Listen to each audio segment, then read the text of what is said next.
Okay, so what is the New World Order? Let's clear the air. The right wing fears the New World Order for good reason. What is it?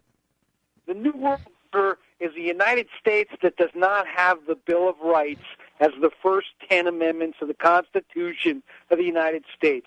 The New World Order does not think that its rights are given to it by nature or by its creator.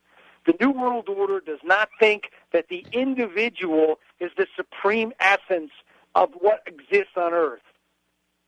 That's my basic. So the New World Order is a collectivism, a form of new communism, a form of new communism where wealth is redistributed to people who don't deserve it, from those who have to those who have not. In other words, it's a new form of world communism on a lighter scale. Is that what you're saying? That's exactly correct, Mike. With a ruling elite, a small minority of trillionaires who run the earth with no power of the individual, no power to redress grievances, no power to protest, a gigantic one world, New World Order socialism is what you're saying. Yes, and individuals no longer look up to the clouds and the sky and the stars. They look down at their feet and the dirt and the bugs. My friend, I agree with you 100%. That's why George Bush is erasing our border with Mexico and Canada. That's why he's building 6 superhighways from Mexico without a congressional approval where Mexican trucks can come in unchecked. What is that all about? Why would he be doing that without the Congress stopping him? How is that possible? Michael, it's incomprehensible that this man would be acting as a dictator, but I'm starting to fear he is. I'm starting to fear he is a dictator. Exactly what you just... No, he's a puppet to the dictators. He's a puppet to the dictators. You know what's happening, Michael. It's why so many people want you to run for office. They think it's their last chance. Yeah, well, they're crazy. I can't do it. I don't look. If Michael Bloomberg, a liberal big city mayor who is for everything that you oppose, is going to put $1 billion of his own fortune to run for the presidency, how in the world can a man without any power, money, or connection do so? How is it possible for any honest man to win any campaign in this country, let alone the big kahuna? You just said it. It's not. It's impossible. It's impossible. Moreover, one would bring danger upon themselves and their family if they did so. I mean, let's be very clear. Let's be very clear. You know, at that point, all bets are off as to one's safety. Conversation brings danger and threatens our safety. You think I don't know that? You think I don't know this every day that I go on the radio? You think I sleep well at night? I don't. You sleep well at night? I don't. I'm paying a very high price for this. This is not entertainment for me. I use entertainment as a vehicle to make people listen to what I'm talking about, and a man like you understands what I'm really talking about and gets it.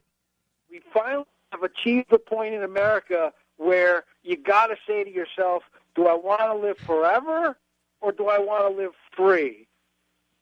And I think it's... Well, you know what I want you to do tonight? Go on to michaelsavage.com and look at the bottom left story, the Chinese Cultural Revolution, remembering Mao's victims, and how socialism in China led to the Red Revolution and what happened to people in that country, how many millions were killed by Mao Zedong. I will do that, Michael. And the reason I want you to do that is because there are people in this country who would gladly line up conservatives and shoot them against the wall. You know that, don't you, Jack? Well, those are mentally insane people. No, they're not.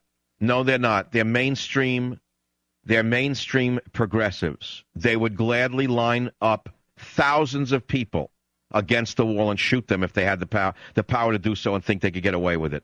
They're no different than the Bolsheviks in 1917. I'll be right back. Savage.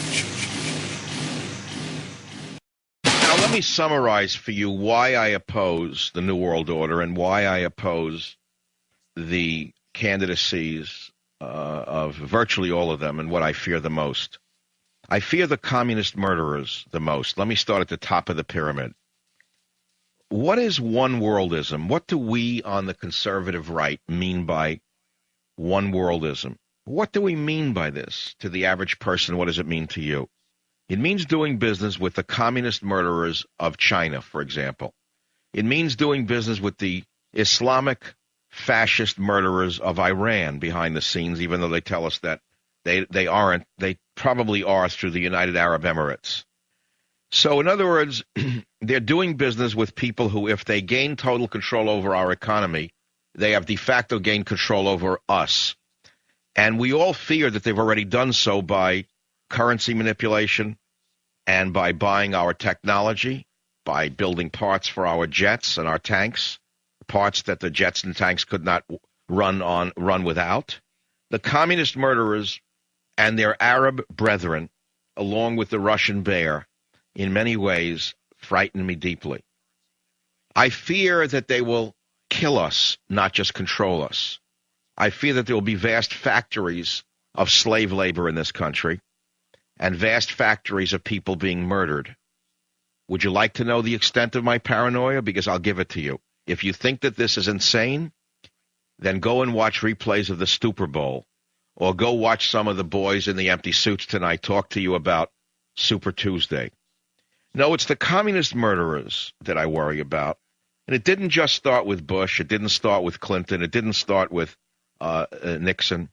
It really started soon after World War II with Dwight D. Eisenhower, if you actually want to study it.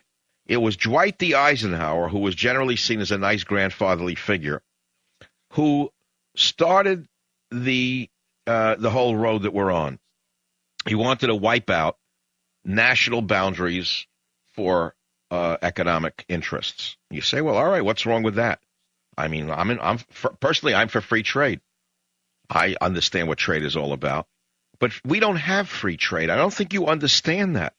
If we had free trade between our country and all others, I'd be all for it. But that's not what even Eisenhower wanted. They wanted our trade barriers removed so that every country on earth could dump their garbage in the United States while we still had trouble selling our products in their country. That's what's going on right now. If you know anything about business, if you are in the export business, you know that I know what I'm talking about. It's very difficult to sell American products overseas, by the way. And don't let any sophomoric politician deceive you and tell you that free trade is good for you. If it's so good for you, why is there such discord in the United States of America today with regard to, A, the loss of jobs, the loss of factories, and let's put aside the esoterics, the loss of national pride. Let's put that aside. Let's deal in hard, pragmatic terms. Why has Bush deported 3 million jobs? Why has Bush deported so many factories to communist China and other places? And what does that what effects is that having upon you? We now have the sad story that even our great General Motors is second to a Japanese automobile company. You could argue that the Japanese cars are better. I would argue that it's a marginal better at that if you really look at it very carefully. The real issue here is that we are losing our nationalism if we've not lost it already. And you say, well, what's wrong with that? Isn't it nationalism that has always caused wars? Well, I'll let you answer your own question. Isn't it nationalism that has prevented you good liberal from New York, from becoming a lampshade?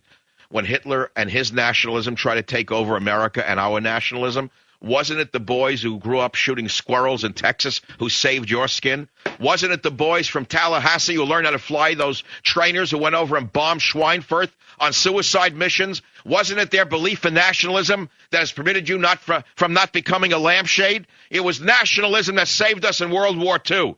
And it is only nationalism that can prevent the communist murderers from taking this country over. Lock, stock, and barrel. Which brings me back to my primary point today. Just as the 1919 World Series was fixed by the New York gangster Arnold Rothstein, this election has been fixed by the CFR, Goldman Sachs, and the other investment banking firms of Wall Street. Not because they care a whit about America, but they care only about the bottom line. And let me tell you something else. It's not necessarily true that what's good for Goldman Sachs is good for America. It is necessarily true and absolutely true that only American nationalism can save the world. Nothing else. Savage. What's going on here is we have industrial labor demands and nothing but industrial labor demands that are dictating the new immigration policy. The people behind this are Sam Nunn, Richard Armitage, Brzezinski, Harold Brown, William Cohen, Henry Kissinger. They're preparing a report to try to merge us with Mexico and Canada as soon as possible. These are the devils in the details. These are the devils who are behind the entire situation that we find ourselves in right now. These are secret roundtable sessions. They are in the hands of giant businesses, transnational businesses. These are men without a country. They have no allegiance to the United States of America. They are simply freelancers. To them, there is no tomorrow. They could be as comfortable in Switzerland as in Connecticut. To them, there is no such thing as a nation. And they want to drag us, kicking and screaming, into a new world order where there is no United States of America. Take black.